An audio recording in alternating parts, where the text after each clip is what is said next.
los envió a su viña. Saliendo cerca de la hora tercera del día, vio a otros que estaban en la plaza desocupados, y les dijo: Id también vosotros a mi viña, y os daré lo que sea justo. Y ellos fueron. Salió otra vez cerca de las horas sexta y novena, e hizo lo mismo. Y saliendo cerca de la hora undécima, halló a otros que estaban desocupados, y les dijo: ¿Por qué estáis aquí todo el día desocupados? Le dijeron: porque nadie nos ha contratado. Él les dijo: Id también vosotros a la viña y recibiréis lo que sea justo. Cuando llegó la noche, el señor de la viña dijo a su mayordomo: llama a los obreros y págales el jornal, comenzando desde los postreros hasta los primeros. Y al venir los que habían ido cerca de la hora undécima, recibieron cada uno un denario. Al venir también los primeros, pensaron que habían de recibir más, pero también ellos recibieron cada uno un denario. Y al recibirlo murmuraban contra el padre de familia, diciendo: estos postreros han trabajado una sola hora y los ha hecho iguales a nosotros, que hemos soportado la carga y el calor del día. Él respondiendo dijo a uno de ellos: amigo, no te hago agravio. ¿No conveniste conmigo en un denario? Toma lo que es tuyo y vete. Pero quiero dar a este postrero como a ti. ¿No me es lícito hacer lo que quiero con lo mío? ¿O tienes tú envidia porque yo soy bueno? Así los primeros serán postreros y los postreros primeros, porque muchos son llamados, mas pocos escogidos. Vamos a orar al Señor, que sea guiándonos con su Espíritu en este tiempo. Padre, te agradecemos por tu palabra,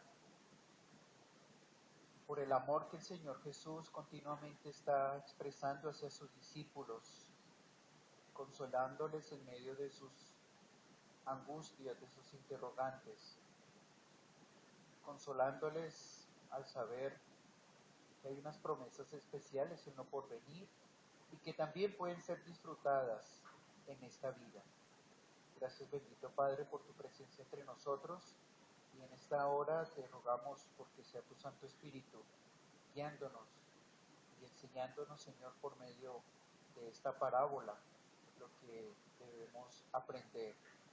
Gracias, Señor, porque Mateo nos dejó esta parábola de manera especial registrada aquí en su libro, y porque podemos beneficiarnos en esta mañana de estudiarla. En el nombre de Jesús. Amén. Bien, hermanos, entonces, a manera de introducción, voy a decirles: los domingos anteriores hemos visto el precio de seguir a Cristo. Para los no creyentes que han estado expuestos al Evangelio momento tras momento, hay algún, permítame la redundancia, un momento decisivo en sus vidas donde vuelven atrás porque no quieren pagar el precio de seguir a Cristo. Aquel joven rico se acercaba, tiene un conocimiento acerca de las cosas de Dios, pero cuando se expone a un precio que es necesario pagar para seguir a Cristo, vuelve atrás. Para los creyentes significa que de una u otra forma han pagado un precio. Todos y cada uno de nosotros, creyentes, hijos de Dios, hemos pagado en mayor o menor grado algún precio por seguir al Señor. ¿Cuál ha sido su precio? ¿Usted de pronto ha renunciado a algún bien terrenal, alguna posición terrenal, algún, algún bien de este mundo por causa del Señor? O de pronto usted, por otro lado, no ha renunciado a esos aspectos, pero ha tenido que renunciar a relaciones familiares, relaciones con padres, relaciones con hermanos, con hijos, por causa del reino de los cielos. De una u otra forma, entonces, los creyentes hemos pagado el precio por servir o seguir al Señor. Y por lo tanto, de acuerdo a las promesas de Jesús, seremos recompensados primeramente ¿en dónde? El énfasis que les mostraba hace 8 días es que esa recompensa primeramente es en esta vida. Dios promete una recompensa en esta vida. Usted ha renunciado a alguna posición, alguna casa, algún bien terreno. Dios le promete bendecirlo aquí por esa dádiva que usted ha hecho hacia el reino de los cielos. Pero ha renunciado a lazos familiares. También Dios le promete aquí suplirle lazos familiares más especiales aún en medio de su pueblo, en medio de la iglesia.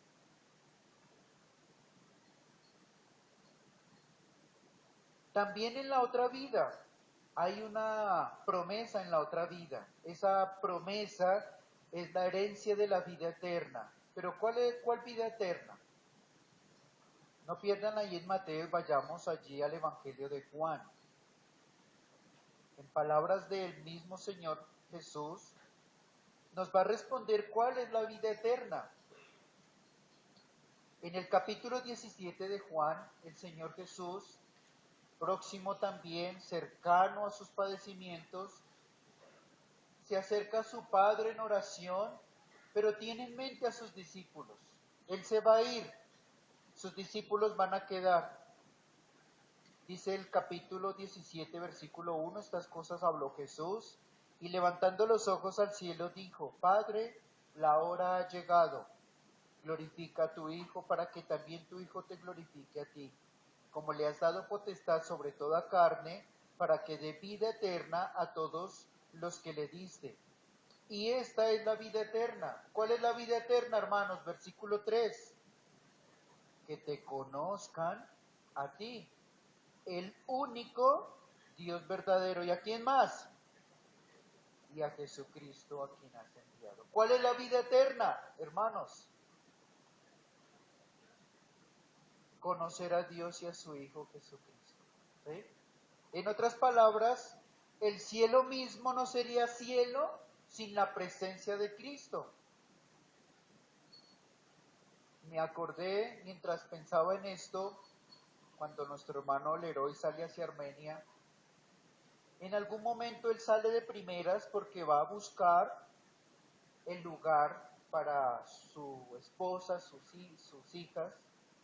Él se va adelante a esta tarea. En algún momento mientras hablábamos cómo va su tarea, cómo está, cómo se siente, dice él, me acuerdo mucho, me siento en el paraíso pero sin Cristo, refiriéndose a que él está ya rico, chévere por las expectativas, pero está sin su esposa y está sin sus hijas, ¿cierto?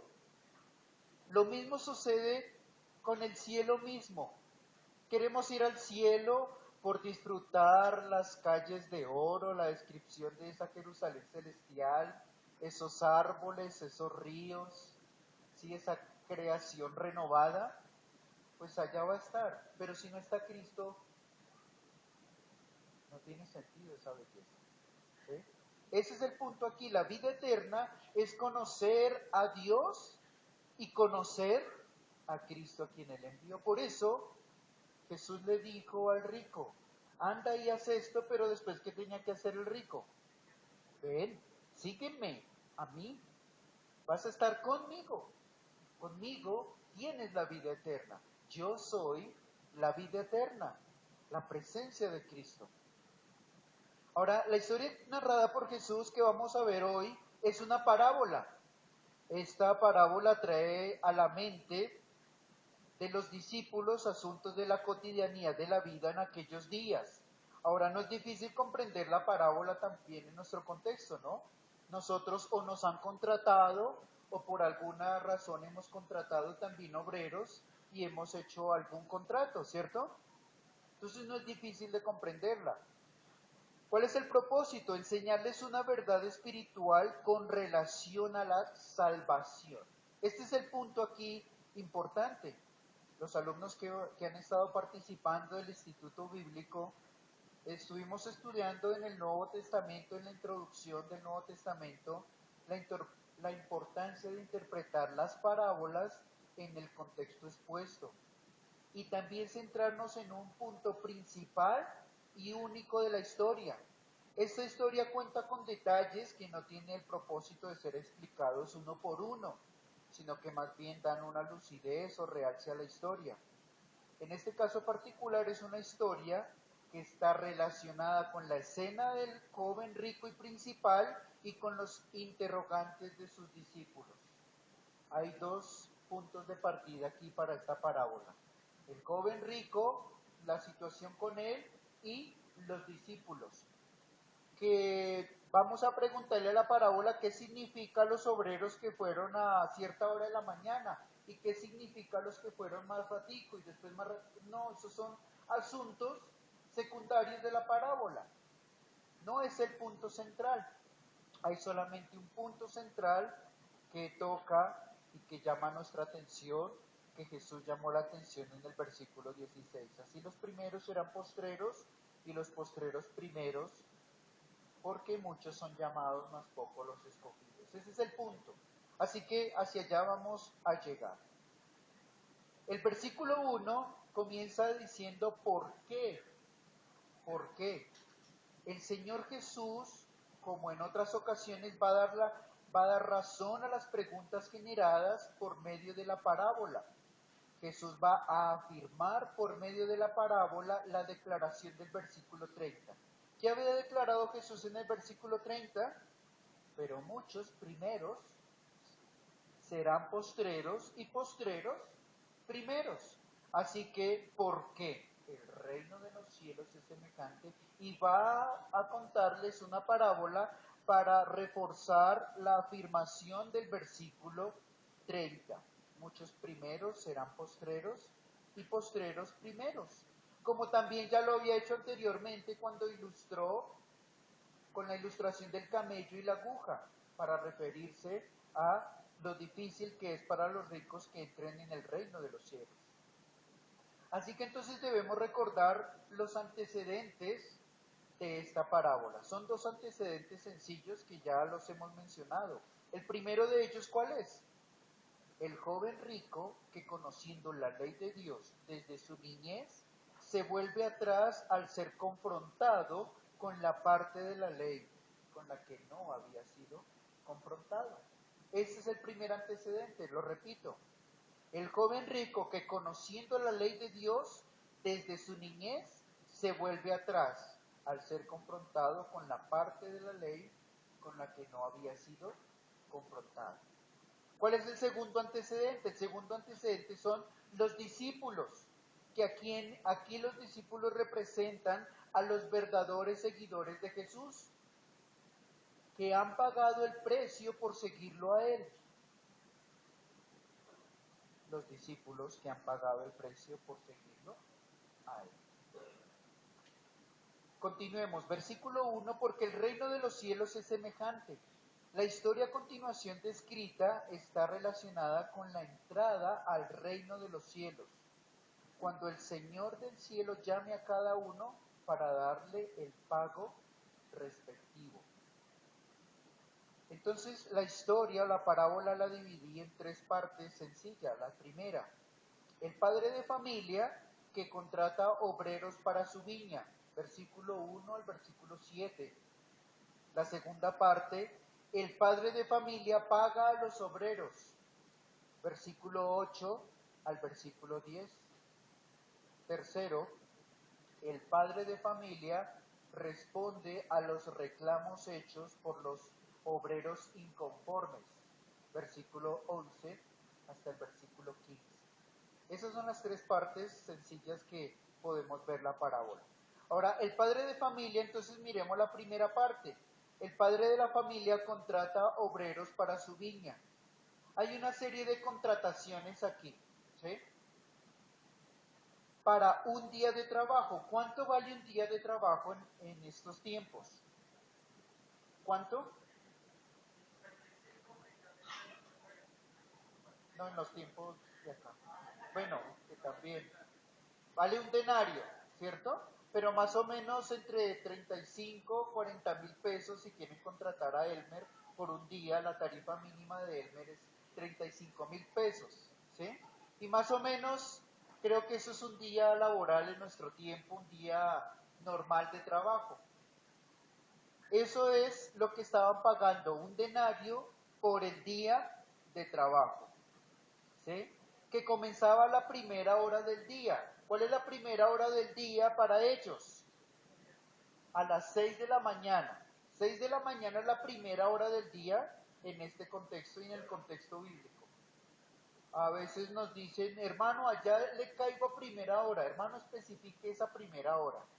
Porque para nuestro contexto puede ser a las 9 de la mañana, ya no me sirve, ¿cierto? A primera hora para mí, si usted va a llegar y yo lo voy a contratar, lo necesito a las 7 de la mañana. Eso sería primera hora para mí. Pero si usted me dice, tranquilo, le llego a primera hora y me llega a las 9, yo le pregunto cuál es su primera hora, ¿cierto? Porque ya es muy tarde para mí, ya son 2 horas menos laborales. Entonces, siempre que le digan a primera hora, especifiquen cuál es primera hora, ¿cierto? ¿Les ha pasado, cierto?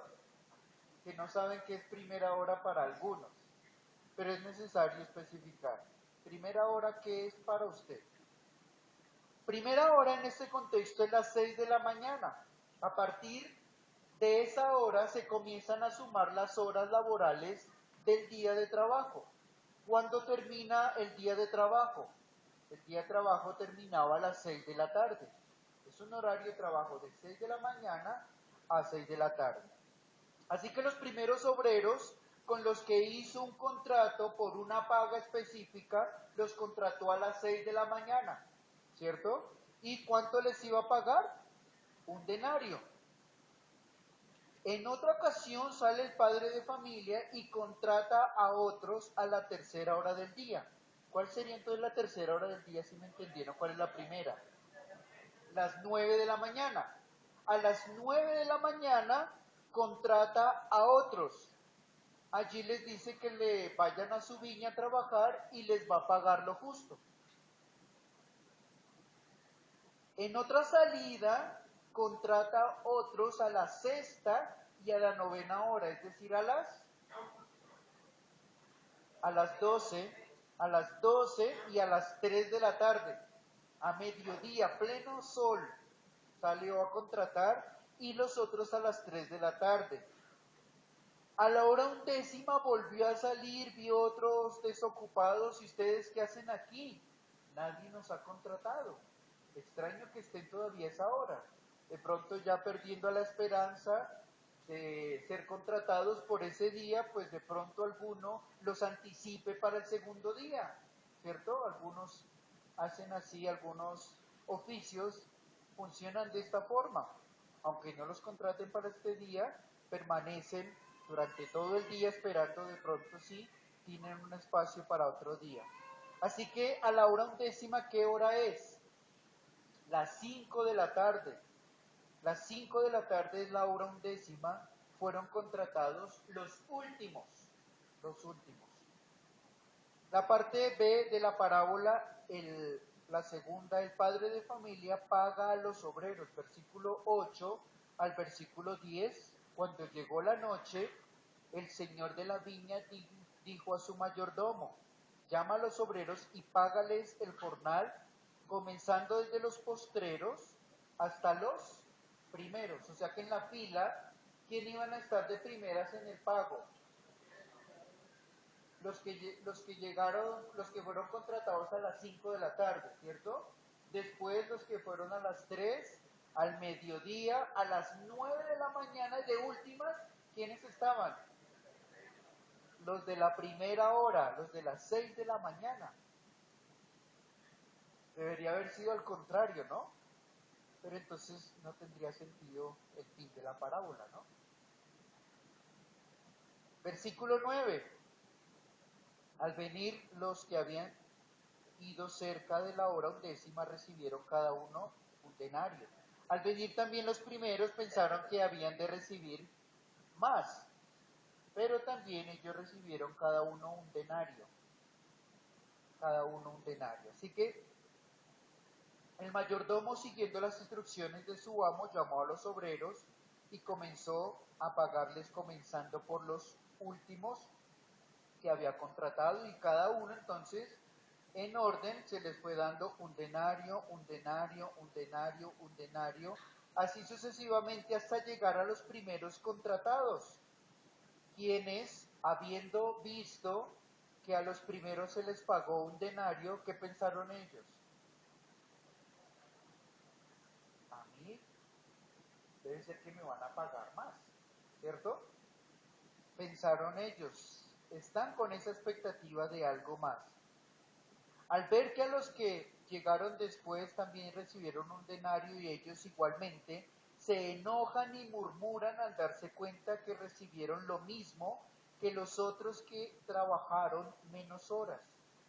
Ellos pensaron para sí mismos y murmuraron también entre ellos que habían soportado la carga de todo el día con esfuerzo, que estuvieron bajo el sol y por el mismo salario, por la misma paga.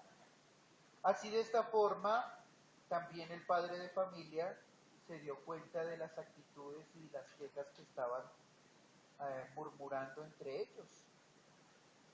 Entonces, la última parte, el padre de familia responde a los reclamos hechos por los obreros inconformes.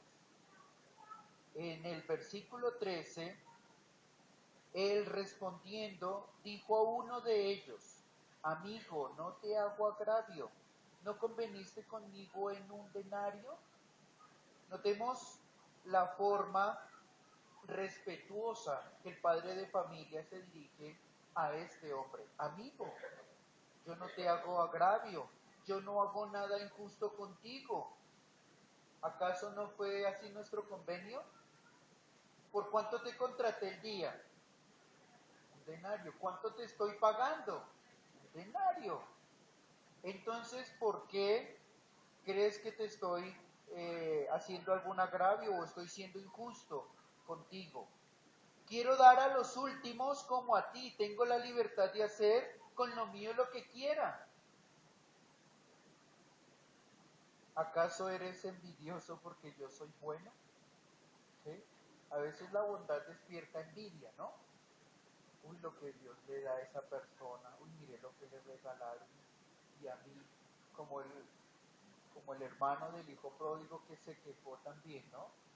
Siempre estoy contigo, Padre, nunca has hecho semejante fiesta, nunca has mandado matar un cordero, pero llegó este y se armó la fiesta, y yo, que siempre estoy contigo. A veces la bondad de las personas o de otras personas hacia algunos de manera específica hace que se despierta la envidia de otros, ¿no? Así sucedió en este caso.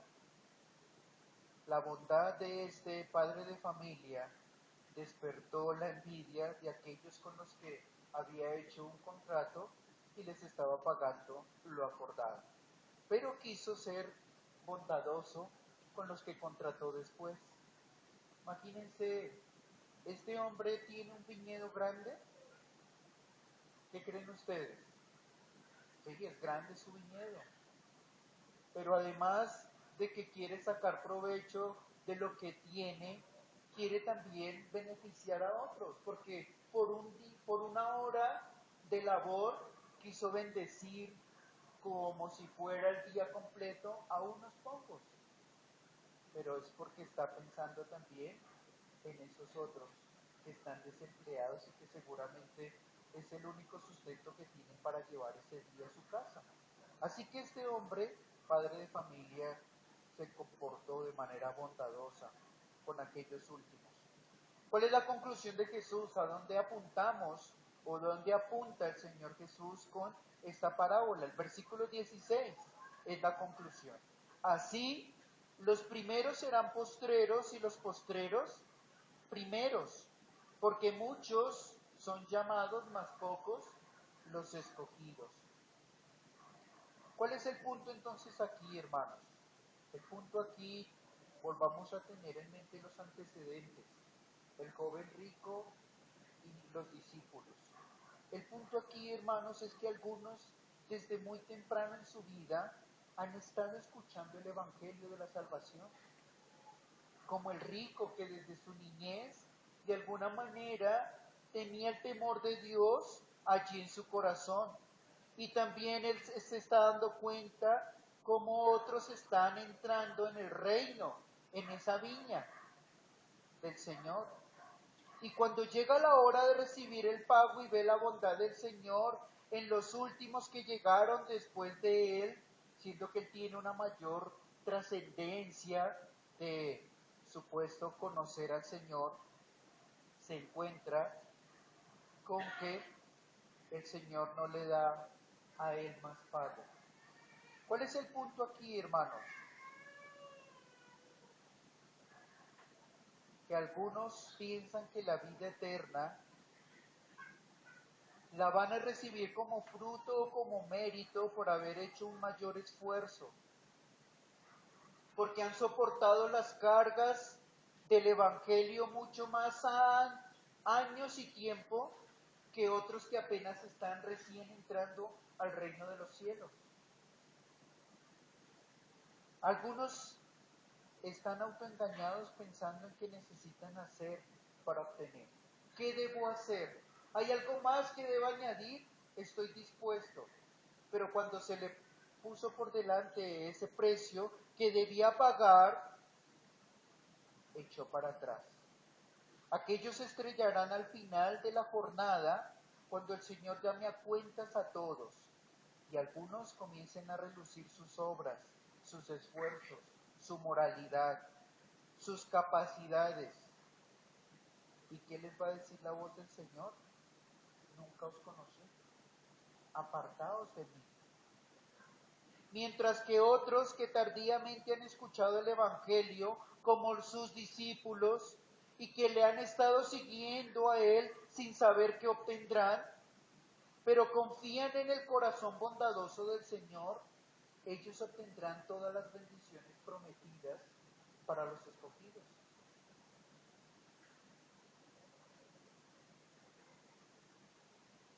El punto aquí, hermanos, no es que en el reino de los cielos vaya a haber envidia, ¿no? Ustedes se imaginan en el reino de los cielos mirándose entre ustedes mismos y diciendo, ve, la corona que me dio el Señor es como menos digna que la que le dio a aquel hermano, siendo que yo conocí al Señor muchos años antes.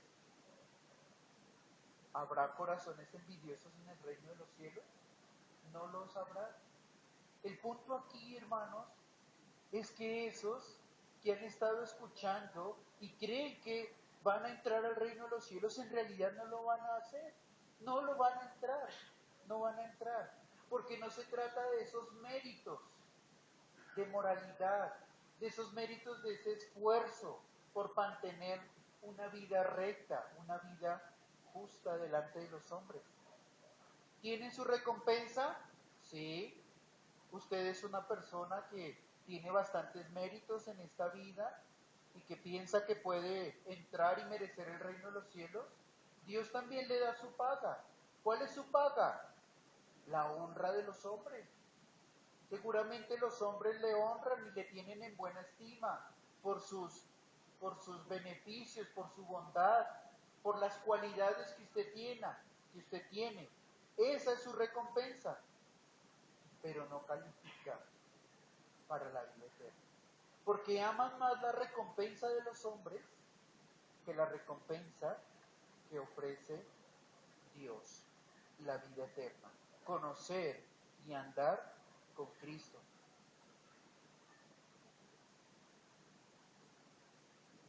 Muchos años hemos estado y estamos clamando por todos aquellos hijos, familiares, que por muchos años han estado escuchando el mensaje de la salvación.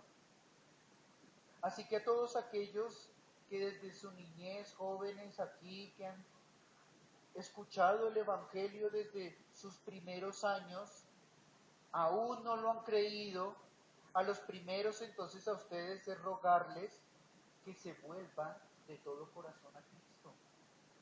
Que no se dejen engrosar sus corazones de razones y argumentos para rechazarlo.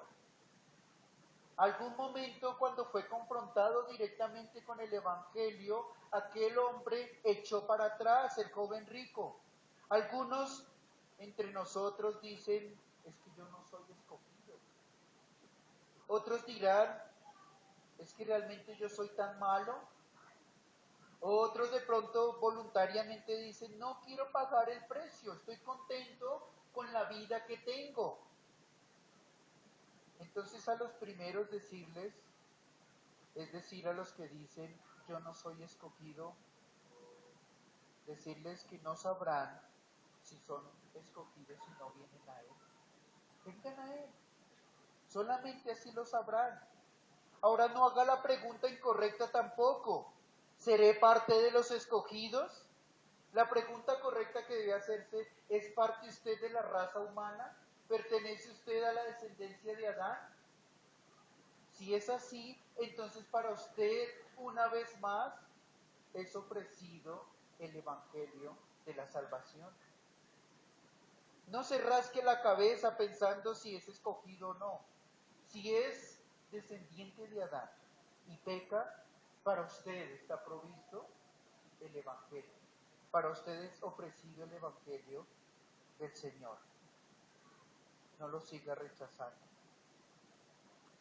A los que dicen que tienen demasiado pecado, que son demasiados, tienen mucha carga de maldad en sus corazones, decirles que no hay pecado demasiado grande que el Señor no haya cargado en su cruz, ni una cantidad determinada. No es que el Señor cargó solo 50 pecados y usted ha pecado 51 veces.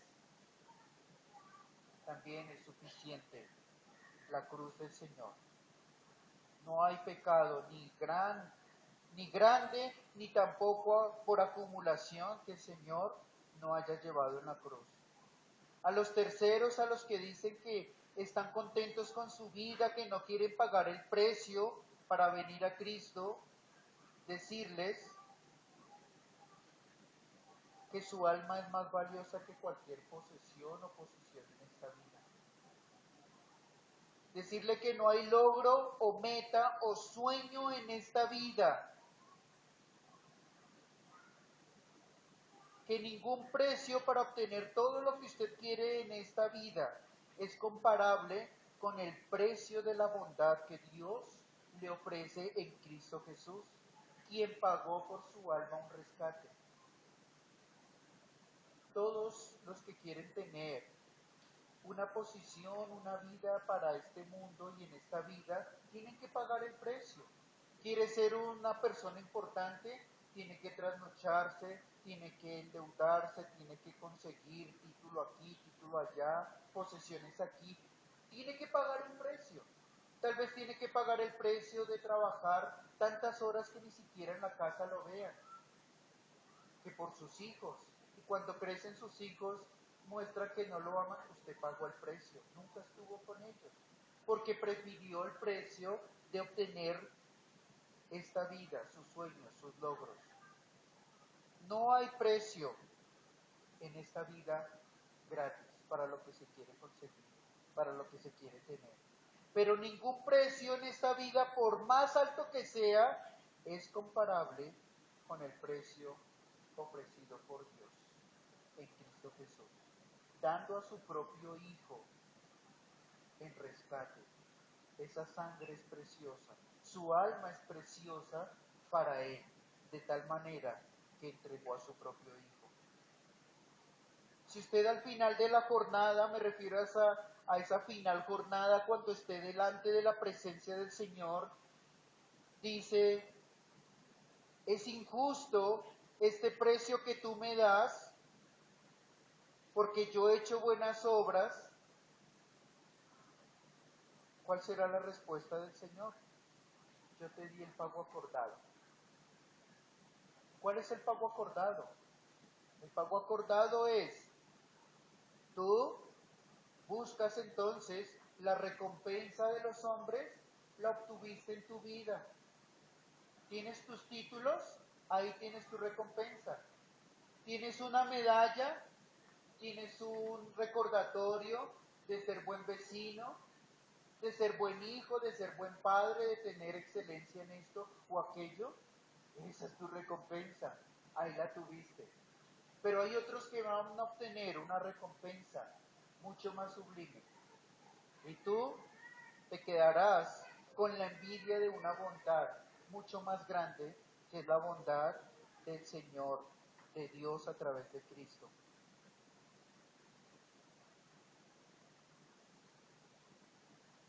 Para los postreros o para los últimos, hace poco algunos han llegado a conocer del Señor. Llegaron tal vez hace un mes, 2 meses y creyeron en el Señor. Y otros llevan escuchando el Evangelio desde la cuna y todavía no creen en el Señor. Pero esos que llegan hace poco creyeron en el Señor. ¿Cómo deben sentirse en ellos? ¿Con orgullo de que solamente bastó un tiempo de discipulado de unas 5, 7, 10 lecciones? Un tiempo de congregarse y conoció al Señor y se siente orgulloso porque hay otros que llevan mucho más años escuchando ese mensaje y no lo han recibido, y usted, porque lleva menos tiempo, tiene más gloria que otros. A esos postreros o últimos que hace poco han conocido el Señor, que no se enorgullezcan, que estén agradecidos con el buen Señor que les ha hecho partícipes de su reino y de sus promesas, que sean humildes y sencillos con aquellos que han escuchado por muchos años el Evangelio, y aún otros que lo persiguen todavía como si dependiera de ellos. Hay algunos, y le decía a algún padre, cuánto nos gustaría meternos en la mente y en el corazón de muchos de nuestros hijos, ¿no es verdad? ¿Cuánto nos gustaría poder tener esa capacidad de tomar ese corazón de piedra y hacerlo un corazón de carne? Pero cierto que no podemos, hermanos. Padres, ¿no les gustaría entrar en la vida y en el corazón de sus hijos? Tomar ese corazón de piedra y hacerlo carne. Es imposible para nosotros, ¿verdad? Pero lo que es imposible para nosotros es posible para Dios. ¿Sí? Así que eso también es un llamado, hermanos, a que no desmayen por sus hijos, pero también a que sí los sigan exponiendo al Evangelio del Señor, a que les enseñen una y otra vez, no importa si les va a repetir de nuevo el mensaje, lo necesitan, lo requieren, como también aún nosotros, para santificarnos y para hacernos también más humildes. Muchos son llamados, más pocos los escogidos. Muchos atesoran y escuchan el Evangelio desde mucho tiempo atrás, y algunos de ellos que finalmente lo rechacen obtendrán mayor castigo que aquellos que nunca lo escucharon, como cuando el Señor Jesús reprendió a aquellas ciudades impenitentes, Corazín, Betsaida. ¿Cuál era la otra? Corazín, Betsaida, ¿cierto? Donde estuvo Cristo mismo. Si allá en el norte, en Tiro y en Sidón, hubieran escuchado mis palabras, hubiesen visto mi presencia, tiempo, años, que se hubiesen arrepentido y hubiesen vuelto. Pero aquí entre quienes ha estado la presencia de Dios mismo, el mensaje de Dios, lo han rechazado. Ay de ti entonces, Corazín, ay de ti, Betsaida, porque para ti será más fuerte el castigo que para Tiro y Sidón, aún para Sodoma y Gomorra en el pasado. Así que, jóvenes, mayormente, seguramente habrán adultos que están confiados en sus buenas obras, pero mayormente nos preocupan y nos traen carga y peso nuestros hijos, porque no en vano es predicado este Evangelio de la salvación. Pongámonos de pie, hermanos, y oramos.